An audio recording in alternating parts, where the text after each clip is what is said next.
All right, welcome to Vibe Osmosis. How you doing today? Good. Thank you so much for having me. This is dope. Thank you. I'm honored. Thank you for joining. I've been listening to your music for a while now, and Oh, thank you.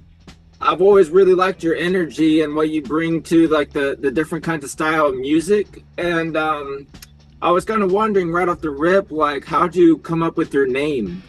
Nate No Face. I used to have a band called Crime Kills. It was like probably the only second band I've been in with the same guy. But we were just I was MySpace at the time, and I was making shitty demos and just weird music and throwing it on MySpace. And I would always change the handle, but I would never show nobody like that it was me. I never put pictures up in anything. And some of the music scene and tattooers and art scene in my city started to grab onto it, and people would even be like, who is this? You know, I would get DMs like, who are you? Because I didn't really hang on the music scene, or I didn't show nobody that it was me. And then as me and my buddy started to make this band Crime Kills, which was Game Boy, we took Game Boys and we modded them out and did punk music with it. He was like, bro, you're going to show all your people you do music now. And so why don't we come up? Like, it was Nate No Face just went off. But it really started from the MySpace days of me being too shy to show people my music. And I'd always play with my name. It'd be like, I just found a record recently where I was Nathan No Face on it, like years ago. Like, so it was just a way of me like saying like I was shy in the early days, man, I guess. Yeah. So, are you also a fan of like graph art and the different kinds of style? Oh, for sure. Graffiti, you mean? Yeah. Yeah. No, when around that time, I had a graffiti store in Tucson, Arizona. I sold streakers, Montana paint. I never was a graffiti artist. I mean, I'd catch shitty tags, but really it was just a way for me to like get in touch with the scene, create a scene in my city. My brother was a graffiti artist, and we knew a bunch of graffiti artists in the city. So it was really for me to also, I sold records in there, and I always tell people it was graffiti artists who really turned me on to different music, because I'm coming from hip hop and thinking graffiti's one of the pillars of hip hop, and kids would come in the store to buy paint and markers, and they'd be listening to some rap I was bumping. They'd be like, turn this shit off. They were all punks and stuff, so they would turn me on to other music. I found out a lot about other music through graffiti artists who hated rap. They were just in there to buy paint, but they would show me punk and indie, and they expanded my mind for music, man. I'll say like that's really interesting about that culture, and there's so something true about like skateboarding too, because some of them will be really into the punk, and then some will be you're a hip hop kind of skateboarder and that kind of thing. What kind of music got you interested in making music yourself? I mean, I was a fan of music since a kid. We didn't have no musicians in my family, and I didn't come around a circle of guys who were into arts or music at all, really. But so it was rap first. It was the first thing in high school. I was just loving rap. And so I think 18, I bought my first drum machines. I couldn't even get them from in Tucson, the type of drum machine. I had to order it from New York out of the back of a magazine, because my city was small and we didn't have gear like that at music stores. So it was rap. I started making like hip hop beats and just trying to rhyme and stuff. Again, never showing no one in the world. Even when I had my hip hop store, I didn't show nobody I was making music. I think I was even like 30, but I never made music, but I had been making it since I was 18. But the whole time while making rap, I was always just a fan of other shit, weird shit. If something resonated with me, I would dig it. So even then, I'd be trying to make weird music with my samplers and trying to make different styles of music, but with only the gear you would make hip hop shit with, because I didn't know how to play nothing. So I'm a sample based artist, and so I'm trying to make punk or indie weird shit, but with my SP 1200 and ASR 10. But my first music I made was hip hop for sure. Yeah. So what was your first sampler? My SP 1200 and an ASR 10. Like I got that shit. Yeah, I mean, shit. I'm on my third SP 1200. Yeah, yeah, man. I got one robbed, one just took a shit on me, and this new one I got right now, I got out of a pawn shop that a buddy fucking hawked when he was a heroin head, and then he was like, "Yo, I'm gonna lose this," so I went and got it. But yeah, my SP 1200 was my first sampler, 10-second sample time. Whenever I was living in Dayton, Ohio, I had a guy on Craigslist sell me a Electribe. Okay. and it came with like the Dr. Boss sampler. Yeah, yeah, yeah. So I immediately was like, I'm gonna mess with the sampler, and I turned it on, and I shit you not, it had like Hitler fucking samples of like speech shit, and Whoa.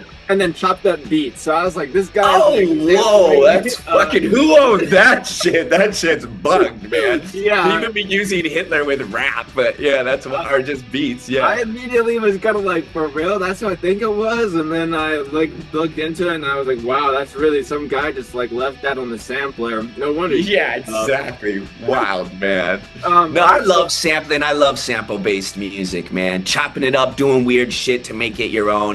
Hip-hop to me was a style of music that showed me in my days of hip hop. Now people will take one just sample and that'll be the fucking song and whatever. But like I come from where like the era of you took 3 different records to make a beat. You were kind of making a sound collage. It was really cool, man. I really dug it.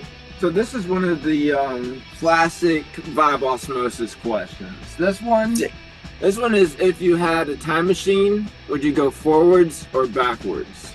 I'd go forward. I'm a futurist, man. So what do you think happens in the future? I don't know yet. I don't know. I'm a weirdo, man. I believe there's 50,000 futures all waiting for me to collapse on the one. So I think everything's happening in the future. Where I decide to go and which universe, man, that I'm a tunnel to, that's where it is. But I mean, I'm excited. I'm 50 years old. I'm not one of the old heads who like hates what the younger gen. I'm just such a fan of like, to me, it's like, sure, you can always find something wrong in music or what people are doing, even in my day. So whatever with that, I find the new, and I love the new, and I love where people are going. I love I'm hearing some indie sounds that they're playing with like techno rhythms and electronic drums and chopping shit up. And yeah. I'm excited for the future of music. I am not like... That's really what I think about the future of music. Like, it's interesting to find out like if it's still going to be kind of like this physical thing, or if it's going to be more like a video game thing, where it's like they bring back like Guitar Hero kind of thing, where people are interacting to like hear the notes. I can say, yeah, I think it's all gonna exist.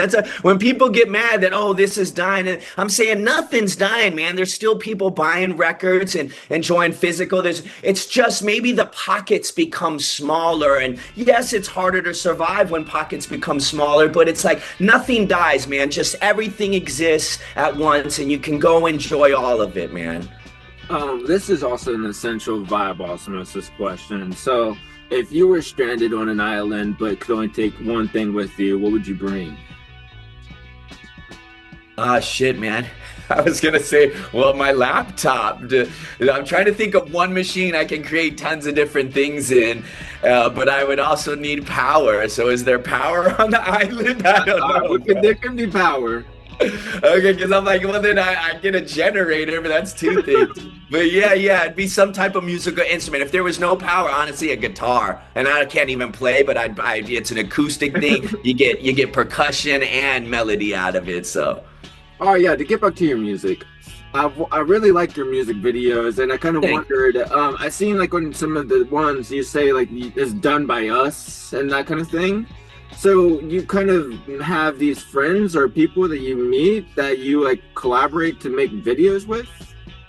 Oh, I mean, I'm not sure exactly what you're speaking to. If I like done by like, I mean, there's a lot of stuff that I produce and write completely by myself, and that's a lot of my old material. But I'd say in the past I've always collabed, but in the past 4 or 5 years, I've gotten with my boy Chico, man, who made my last album that was on Stone's Throw Records. He wrote all the music. I just did singing and words. So yeah, I mean, there's some projects where it's done, or when it's DIY. You know, I collab with people visually, but a lot of the material, that visuals and merch and everything, is a lot of me and my lady Val. So maybe that's what I'm speaking to when you see that, is it's DIY. She shoots and edits my videos, or she'll make my merch and help me do things, and it's just, we're all just an in-house little thing, really. This is also one of my things that I thought like immediately was like, whenever you're going into trying to like write these lyrics and stuff, are you like having to play it out loud, like live, like loud, and like with your microphone, or are you kind of like listening to it in your headphones and thinking about words? I do it all. There's no set way I write a song. Sometimes the music is playing and I come up with a top line. I just learned what a top line was. But, come up with a melody and it's just mumble words and then I'll fit the words into those shapes. Sometimes I'm just not feeling it and nothing's coming. And I'll pull out a poem I wrote 2 weeks ago and I'll kind of fit it to the melody I'm hearing. But I write a song all kinds of ways. And that's why I always tell people, always just write, because even on those days that you can't feel the funk and nothing's coming to you, maybe you have an old poem or something you wrote on a day you had no music and you can make that work. So I've written songs all kinds of ways, man. I also noticed like you have like a showcase thing where you kind of messing with like your sampler and your synthesizer. Is that something that you've always kind of like done with like using analog gear to get your sound or to messing with samples and stuff? Have you ever done I mean, since the beginning, I will find like a lot of music I make today. I make it in Ableton. I have my Korg and I'll put analog sounds into Ableton. But a lot of my 404 at that time, I wasn't even making beats for that. With that, I was just using it to play back songs because I was just always a cat who like. Even if I'm not getting busy on the 404, I just didn't want a laptop on the stage. Like I was like, man, I'll just play. I'll push a button, the whole song will play. And so I've always, even in my Crime Kills band where we are taking Game Boys, we had the music coming out of the Game Boy. We would play a Casio synth. We were always like, and we're not. We make music with the laptop, but I don't know why we were just always like, we don't want a laptop on stage live. Yeah. And now I have the Akai Force, which allows me to send multiple tracks out to the house, my drums, my bass, my synth. And it acts like it, because I got some homies who they have their computers on stage, but they'll have like 2 computers running so they can split tracks and get a huge feel. And again, I didn't want a laptop. So my boy came up with the Akai Force that allows you to put Ableton sessions in and send out multiple stems so the engineer can mix it all. So even today, right now, my show is all analog gear. I just don't use on stage. Also, with like, coming up with like this way that works for you, like obviously it probably took some time to practice. Like what does practicing like look like for you?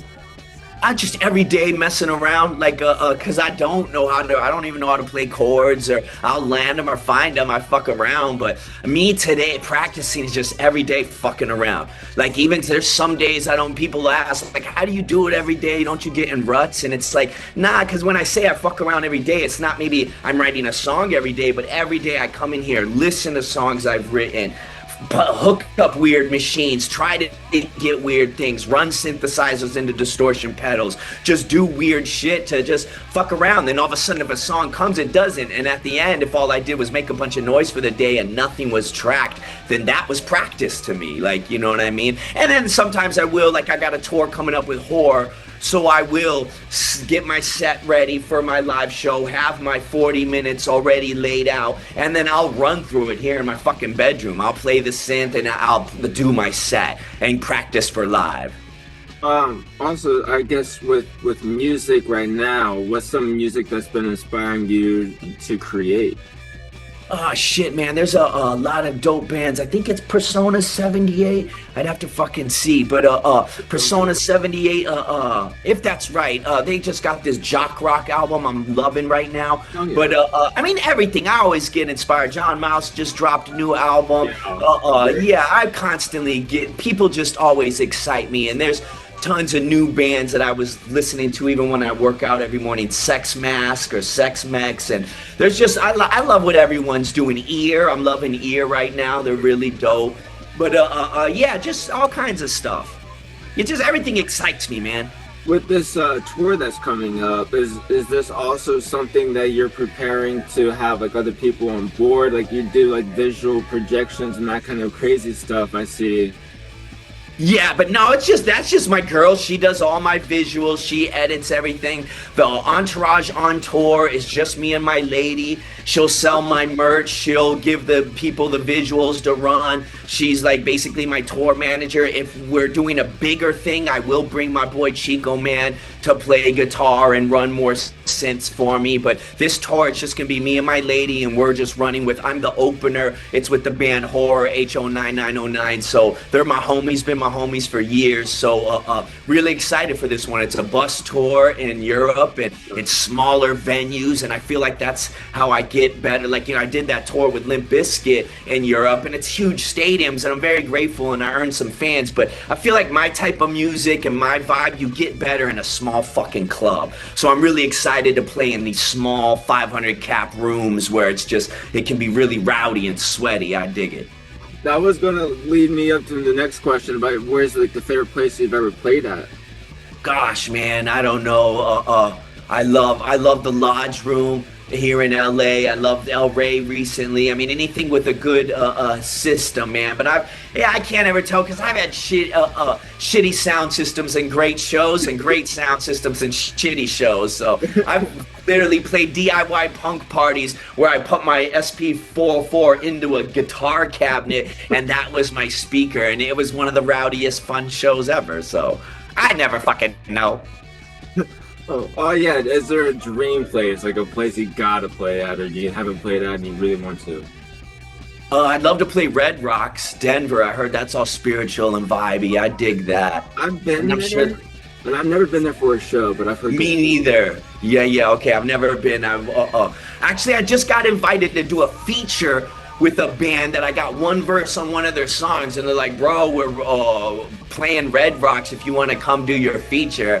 And I'm just like, I can't. I mean, they're not paying for it, so I'd have to pay. I'm like, I don't know if that's worth it. Yeah, it's a lot of work. It's a lot of work, and that's just for one verse. That's something that I've kind of came to realize with like working in different bands and stuff. Like whenever you're doing one-off things, you really have to make sure it's worth your time. Otherwise, you're also putting in a lot of your time to make sure it can happen. Exactly. This is like one of the things where I feel like with the business aspect and artist aspect, there's always like a love for the game, and that's something where there's like with sports and these like interlaps, because there's like fans that are truly fans of the sport and the ones that are also fans of the music. Right. I was wondering, like, for you, like, whenever you first like went to a concert or like in your earlier days, like, what made you become a fan? Gosh, man. I mean, honestly, I think what really made, when I see live music, I'm like, oh my God, this is beautiful. But I don't know. I'm just a sensitive motherfucker. I mean, I became a fan. I remember, I don't know how old I was, but Gary Busey played Buddy Holly in the Buddy Holly movie, and I was like maybe 10 or 11. And I mean, I was probably the only 10 or 11-year-old at that time digging fucking Buddy Holly where I was from. So I've always been a sucker for emotion and music and poetry and melody. So that's what really first got me into music. It's movies. When I saw movies, La Bamba, Buddy Holly, and hearing shit visually and feeling it, man, I just love songs. Recently, I told someone I love music, and they correct me. They were like, no, you don't love music because you don't know music theory or all these other things about music. You love songs. And I'm like, man, I dig that because that's what I love. Yeah, to get into movies, what are some of my favorite directors? Oh, gosh. I love Chris Nolan. I love... He's cool. God, I don't... Yeah. My girl was just watching a doc on Jim Jarmusch and like the no wave New York scene. That shit was tight. Yeah. But I can't think of it. I just got high. But I love movies. But I can't think of who my favorite whoever did The Fountain too. What the fuck is yeah, The Fountain is amazing. Yeah, where dude's in a bubble. Oh yeah, I love that movie, man. That shit'll make me cry. Long time coming. I need to get to Soderbergh, I think it's. Yeah. Right. Steven Soderbergh. Yeah, I love him. To get into like, what are some all-time favorite movies? Gosh, that shit's hard, man. Fuck, nothing's coming up right now. I mean, I'm blank, dude. I mean, I don't know. I have so many, man. I mean, what would I love? I don't know. I love gangster flicks. I love like just even the commercial shit. I will dig. I used to be real big into dark indie movies, like fuck, I can now I'm just high. But it feels so crazy, man. As I was even telling my lady now, I can't watch all these dark like indie heroin movies that I used to love as a kid or youngster. Now I don't know why I think my empathy is like way extreme because if something's really hard for me to watch, dude, I can't. It's tough. And I used to like these dark movies, and now I'm like, you know what? I don't think I want to go there. Like emotionally, I don't feel like watching that shit. That's been me lately, like about with like horror flicks, because now I'll be like watching like stuff that's like tormenting, and I'm like, I don't even want to be tormented, you know? Like, let's just I'm fucking taking it in too much. I can respect it as art, but I'm like, I don't want. I'm really open to. You'll really take me to that emotion, and I don't even want to explore it, man. I just recently rewatched The Irishman with my friends, and we were kind of like, this movie, even though how long it is, it's so good, and the build up and just keeps on building, and we're just like, I dig it. I dig it. You know, I love Scorsese. I love I dig that one. I mean, that's something I just throw on. Yeah, there's some stuff that I like movies that have no depth to them either. I just dig them, and but yeah, I'm a movie nut. I dig it. Also, like with your film or with your music, you always kind of like correlate that with like your music videos. Is there like you writing out scripts, or you just come up with ideas about something you want to do yourself? It's a little of both. So a lot of the times I love to collab. So I have a Bobby Astro. He's an amazing director out here in LA. He did my On My Side video where like a bunny's telling me to kill people, and I'm going around killing people, and he just killed. Yeah, thank you. And he also did the one where I'm crash test dummy, and then he recently did, and all those, that's just him. Like, I love to just see, here's a song, what do you guys think, And rarely I'll ever turn someone's idea down. If they're willing to go somewhere, I think once someone asked me to play like a political figure, and I was like, nah, I'm fucking good on that. But yeah, I was like, nah, I don't want to fucking do that. But it's like I'm down to go because I like playing. I'll even watch like Actors Roundtable on YouTube. Like, I love that craft, and I like the art. So I'm down to go where the director wants to take me and where he thinks that song should be. And then other times when it's me and my lady DIY, it is just she'll come up with an idea, she'll come up with something, and we'll just do it. Even on the phone, we edit our music videos with iMovie. We do it really. DIY. DIY is actually the best way to do it. Is that also how you kind of approach with like this merchandise and like these CDs and stuff that you do? Because I've watched like a couple of your like mixtape stuff where it's like interesting backgrounds and then like your cover art and that kind of thing. Is that also like yourself? You're doing this yourself? Yeah, or Val, my lady. Yeah, all day. We just love creating. I love cool ways of marketing. Or I remember a long time ago there was this Cerebral Ballsy. They were a punk band out of New York, and when you would buy their CD online, they made it with electrical tape. The CD case was just fucking electrical tape wrapped up. And I like cool ways of marketing. We've released tapes where there's zines on it. Right now, Punk Rock Museum just released a record of ours where all the songs, it folds out and it's a lyric zine. I like physical stuff and making things a little more than just the music. Yeah, so yeah, I love it. It's just another way of creating and doing stuff. All right, so with the creating aspect, whenever you guys are collaborating and backing up with like different ideas, is there ever like a time whenever you guys shoot down each other's ideas? Oh yeah, all the time.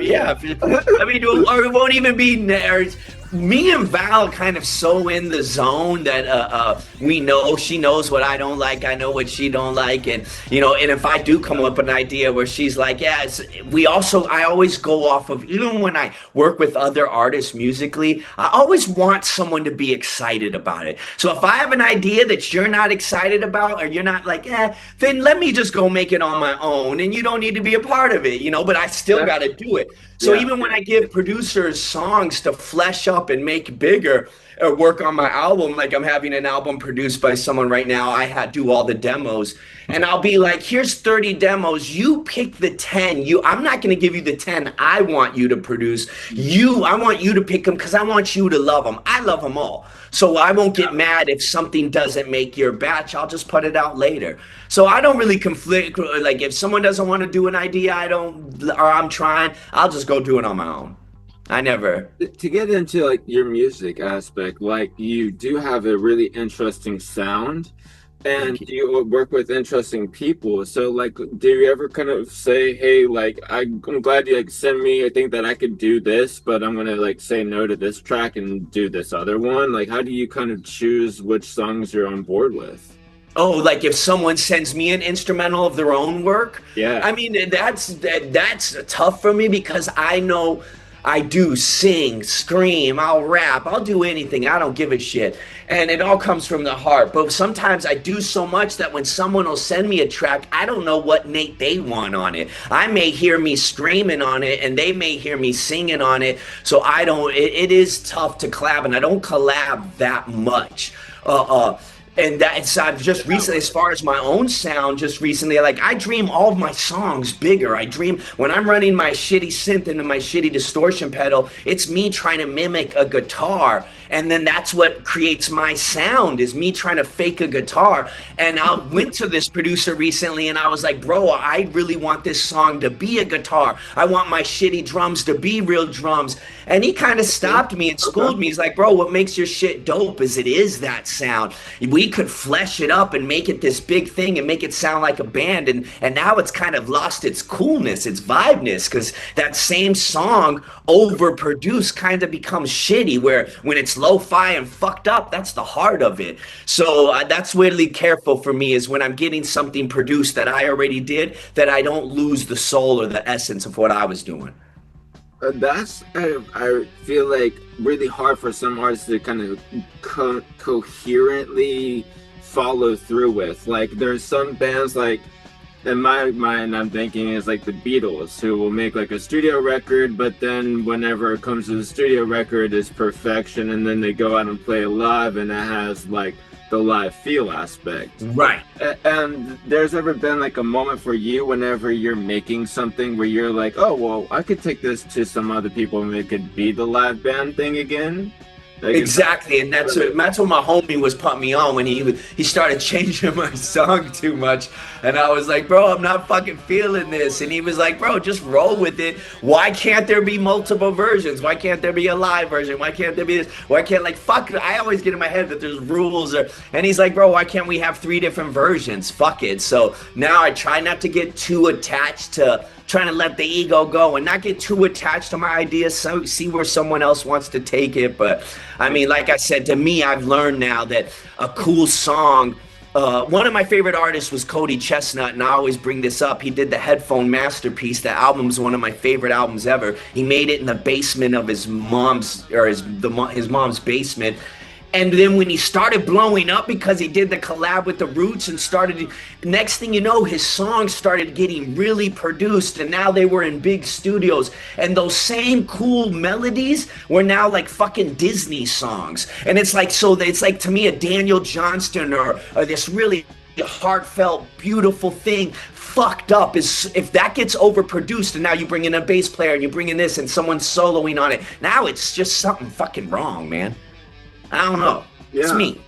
I've actually been a fan of like documentaries and stuff recently, and I watched Daniel Johnson's documentary, and it kind of inspired me of like, well, if you can just record your regular tapes and hand it out to regular people, you know, you never know how that affects their lives. And exactly. It's and it's a vibe, man. It's something that I kind of see where you have to do that DIY thing, because otherwise it's not going to get to the real life people that actually appreciate art and like. Exactly. And who cares if it sounds shitty, man? With AI and everything going, it's like everything is so perfection now. People are going to like rawness and like this thing. And like I said, your market may be smaller because it's not on this grand scale. But if you made 50 tapes and handed it out, and out of 50 tapes, you got 30 or 20, even 10 even hardcore fans of this tape who just are fucking blown away. It was fucking worth it, man. Oh yeah, this is the mix up vibe Osmosis question. This one's okay. Simple. So you probably thought about this one many times. Your ultimate last meal. My ultimate last meal? What would my last meal be? Like a real death row meal. It's like your whole day meal. Dude, one of my favorite meals I have that I make right now is a penne pasta. But yeah, it'd be some type of big pasta, like a ravioli or spaghetti. I love Italian food. It'd And be, that's a good choice. yeah, I mean, fuck it, go die full. This one is what one is like your favorite dessert? Oh man, what is my favorite dessert? I got this in Long Beach. They have this place called butter cake. This butter cake I got is just crazy, man. I mush it up with ice cream, and this shit's so delicious. I go crazy for it right now. I got a sweet tooth. I eat a lot of sugar. Right now, do you have a New Year's resolution? No, I never really make them. I used to make them when I was a drug addict, and I never fucking stayed with it. So sooner now, I don't really make them, man. And no reason. I'm just like every day I got a resolution. I don't know, create, just be good. That's actually really interesting. This one goes into the next one. Are you a spiritual person? I would say yeah. I think so. I mean, I'm really into we're all connected, we're all one. This is all just fucking zeros and ones and fucking molecules all just jumbled up, and so I think so, definitely. What do you think about aliens? I believe in them, but I mean, I don't know. Like I said, I'm a nut. I don't believe none of this shit's real. So even them motherfuckers are just atoms. I don't know, man. But I definitely I believe you on this one. Yeah, I just believe everything's atoms, man. So yeah, I believe they're here, and they probably have it mastered more than we do. That they know what the universe is made of, but I definitely believe in them, for sure.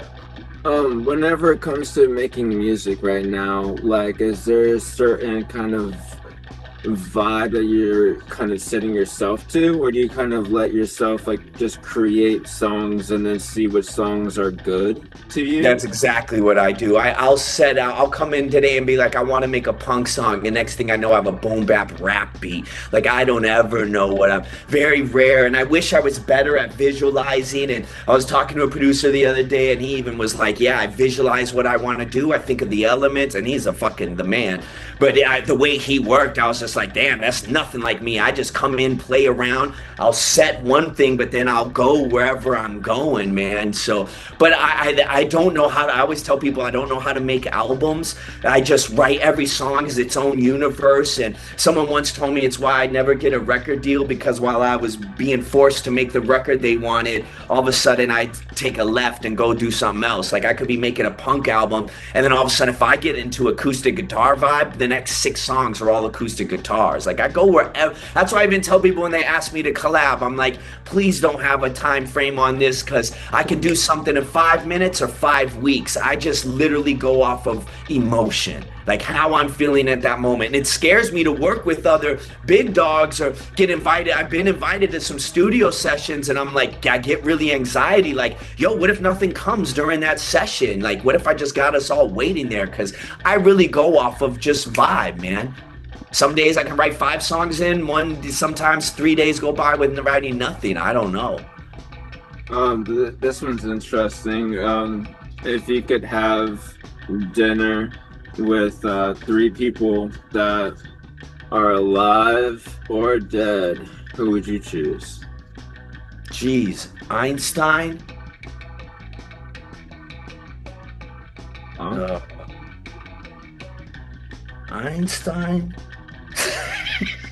I don't fucking know, man. 3 people dead. Right? I don't know, man. I'd have to fucking really think about that one. Okay. Just Einstein, bro. This one for me. I'm a big anime head. Oh, sick. So if I was going to choose a character, obviously I would choose Naruto. But if you had to choose a character to live the rest of your life as, who would you choose? Oh shit! I dig that Chainsaw Man. Like, he's got chainsaws, Man. but mine would be, I would have synthesizers, dude. I'd be synthesized. No, one of my favorite animes was this one called Texno Lies, and it was really, really dope, man. It's like, I'm really into cyberpunk and cyber shit and futuristic. So, but yeah, maybe yeah, I'd dig him, or One Punch Man. If I shave the mustache, I could look like him. One So I'm Punch already. Man is awesome. Have you Yeah. seen Blue Gender? No, I may have seen the I mean, I'll check it out, because I've been trying to find something to watch, man. I'm not the biggest anime fan, but I do love it. So was like 1990s, okay, weird cyber stuff. so dope. That's what I'm in. I look at even for docs. Since you said you were watching docs, bro, Yeah. fuck with Tubi. I don't know that the Alright. app Tubi's got everything, We man. got a lot. It's dope. It's got dope music and art docs. Oh yeah, art docs. Yeah, yeah. Have you watched any movies recently? What was the last movie I saw? We just saw one battle after another. Right. That movie was Yeah, and then just that's all I've been watching lately a lot is me and my lady just go to Tubi and watch tons of art docs. So I've been catching up. I found one I Dream in Wires and just synthesizer ones. I forget we watched recently the Shadow Man doc. He does graffiti of shadows all over New York, and it was that one was tough to watch because he's a heroin addict. But yeah. I just been watching docs lately. right on. My ADHD is so bad. Is there anybody you want to shout out before we go? Nah, just shout you out. Shout out Stone's Throw record label that I'm on, and Oh, yeah. excited to shout out Whore, my band I'm about to tour with in February, and excited for my next drop I'm gonna do. Well, I appreciate you joining Vibe Osmosis. It's been sweet talking with you, brother. Thank you so much. Have a good day. Thank you.